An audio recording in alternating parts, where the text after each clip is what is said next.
masa ada orang menguasai hasil korupsi terus kemudian dia tersentuh saja? Tidak.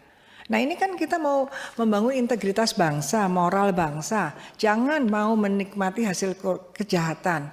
Katanya tadi kan harus tabayun. Yang kita nikmati yang sudah kita tabayun bahwa itu adalah tidak terlibat kejahatan. Itu sebetulnya inti dari TPPU seperti itu. Namun memang bisa. Tetapi saya termasuk yang tidak sepakat kalau ke pengadilannya gelundungan tanpa ada kejahatan asal. Kecuali memang saya disebutkan di sini juga jenis-jenis pelaku. Pelaku TPPU itu bisa pelaku yang utama yaitu principal violators, yaitu orang yang korupsi dan kemudian dia melakukan TPPU. Yaitu mungkin hasil korupsinya diberikan kepada istrinya, diberikan mobil untuk anaknya.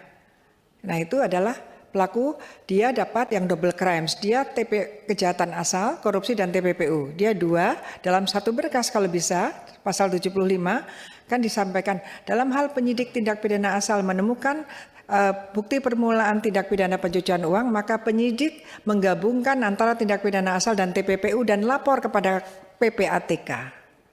Nah, ini saya juga pertanyakan, apakah penyidiknya selalu lapor dan bagaimana pengawasan PPATK terhadap laporan itu? Saya berpikir nampaknya sistem tidak jalan semuanya, tidak semuanya jalan, beda ya Pak, jalan semuanya. Ada yang jalan, ada yang tidak, itu apa?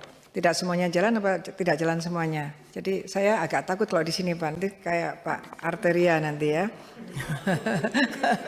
Jadi tidak semuanya bisa, tidak semuanya jalan. Terima kasih sudah nonton.